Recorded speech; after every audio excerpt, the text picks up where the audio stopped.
ಕೇರಳ ಕರ್ನಾಟಕ ಗಡಿ ಪ್ರದೇಶ ಹಾಗೂ ಸಪ್ತಭಾಷಾ ಸಂಗಮ ಭೂಮಿಯಾದ ಬಡಾಜ್ ಗ್ರಾಮದ ಇಡಿಯ ಕಡಂಬಾರಿನಲ್ಲಿರುವ ಸರಕಾರಿ ನೋಂದಾಯಿತ ಡೆಲ್ಟಾ ಸೆಂಟ್ರಲ್ ಶಾಲೆಯಲ್ಲಿ 17ನೇ ಶಾಲಾ ವಾರ್ಷಿಕೋತ್ಸವ ಭಾರಿ ಸಂಭ್ರಮ ಸಡಗರದಿಂದ ಸಂಪನ್ನಗೊಂಡಿತು. ಗುಣಮಟ್ಟದ ಶಿಕ್ಷಣವನ್ನು ನೀಡುವುದು ಒಂದು ಸವಾಲಾಗಿದ್ದರೂ ಎದೆಗುಂದದೆ ಸತತವಾಗಿ ನಡೆಸಿದ ಪ್ರಯತ್ನದ ಜೊತೆಗೆ ಕಳೆದ 16 ವರ್ಷಗಳಿಂದ ಊರವರ ಬೆಂಬಲದೊಂದಿಗೆ ಈಗ LKGಯಿಂದ 8ನೇ ತರಗತಿ ತನಕದ ವಿದ್ಯಾರ್ಥಿಗಳು ಇಲ್ಲಿ ಕಲಿಯುತ್ತಿದ್ದಾರೆ. ಇಲ್ಲಿ ಯಾವುದೇ ರೀತಿಯ ಬಡವ ಶ್ರೀಮಂತ ಅನ್ನದೇ ಎಲ್ಲ ಮಕ್ಕಳಿಗೆ ಸಮಾನವಾದ ಶಿಕ್ಷಣ ನೀಡುತ್ತಿದ್ದಾರೆ. ಇಂದು ಇಲ್ಲಿಯ ಸುತ್ತಮುತ್ತಲಿನ ಪ್ರದೇಶಗಳ ಮಕ್ಕಳ ಶಿಕ್ಷಣದ ಭವಿಷ್ಯ ನಿರ್ಮಾಣ ಮಾಡುವ ಜೊತೆಯಾಗಿ ವಿದ್ಯಾರ್ಥಿಗಳನ್ನು ಭಾರತದ ಉತ್ತಮ ಪ್ರಜೆಗಳನ್ನಾಗಿಸುವ ಎಲ್ಲ ಪ್ರಯತ್ನ ನಡೆಯುತ್ತಿದೆ.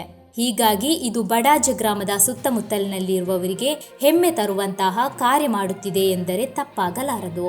ಶಿಕ್ಷಣ ಕ್ಷೇತ್ರದಲ್ಲಿ ಉತ್ತಮವಾದ ಹೆಗ್ಗಳಿಕೆಯನ್ನು ಪಡೆದುಕೊಂಡಿರುವ ಡೆಲ್ಟಾ ಸೆಂಟ್ರಲ್ ಶಾಲೆ ವಿದ್ಯಾರ್ಥಿಗಳಿಗೆ ಕಲಿಕೆಯ ಜೊತೆಯಾಗಿ ಸರಕಾರದ ಆದೇಶವನ್ನು ಚಾಚು ತಪ್ಪಿಸದೆ ಪಠ್ಯೇತರ ಜೊತೆಗೆ ವಿದ್ಯಾರ್ಥಿಗಳನ್ನು ಕಲಾ ಕ್ಷೇತ್ರಗಳಲ್ಲೂ ಗುರುತಿಸುವಂತಹ ಮಹತ್ತರವಾದ ಕೆಲಸವನ್ನು ಮಾಡಿಸುತ್ತಿದೆ.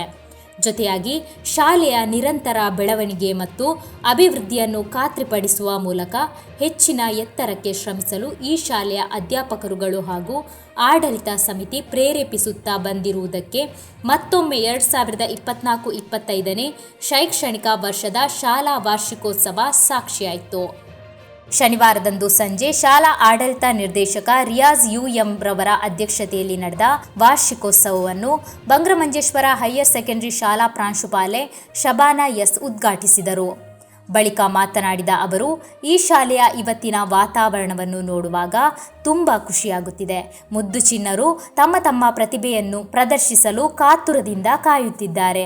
ಪ್ರತಿ ವರ್ಷವೂ ಇಲ್ಲಿ ನಡೆಯುತ್ತಿರುವ ಅದ್ಭುತವಾದ ವಾರ್ಷಿಕೋತ್ಸವ ಎಂದಿಗೂ ಒಂದು ಸವಿ ನೆನಪಾಗಿ ಉಳಿಯಲಿದೆ ಎಂದು ಹೇಳಿ ಶುಭವನ್ನು ಹಾರೈಸಿದರು. It's a wonderfully impressive start, especially the welcome speech to this annual day with the name of Delta Ulsav 2025 Cultural Festa.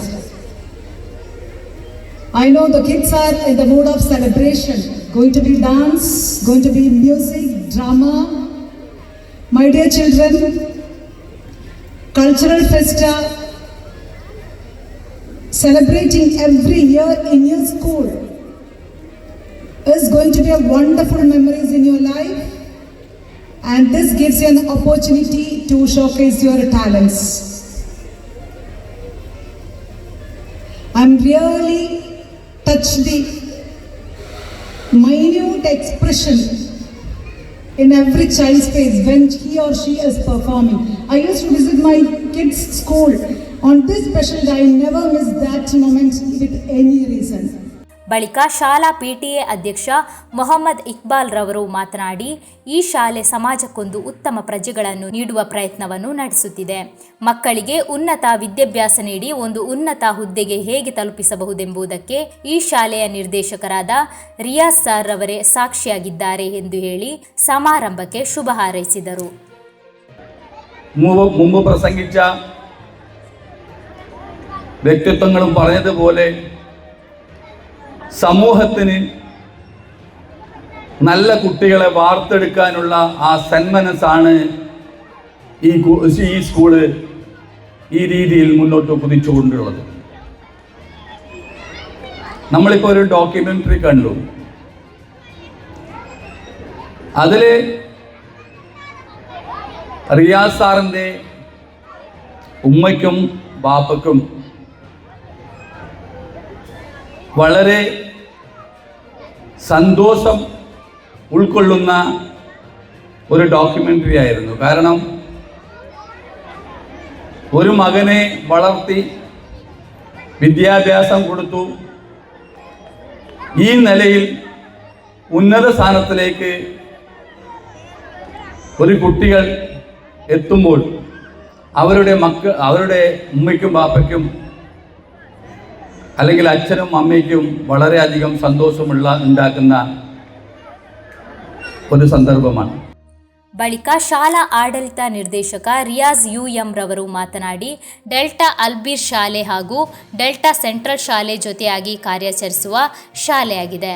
2014ರಲ್ಲಿ delta ಅಲ್ಬೀರ್ ಎಂಬ ಸಂಸ್ಥೆ ಅಸ್ತಿತ್ವಕ್ಕೆ ಬಂದಿದ್ದು, ಇದೊಂದು ಇಸ್ಲಾಮಿಕ್ ರೀತಿಯ ಪಠ್ಯವಾಗಿದೆ. ಇದರ ಜೊತೆಯಾಗಿ ಭೌತಿಕ ವಿದ್ಯಾಭ್ಯಾಸವಿರುವ ಕಾರಣ ವಿದ್ಯಾರ್ಥಿಗಳಿಗೆ ಒಳ್ಳೆಯ ಶಿಕ್ಷಣವನ್ನು ನೀಡಲಾಗುತ್ತಿರುವುದಾಗಿ ಅವರು ಹೇಳಿದರು.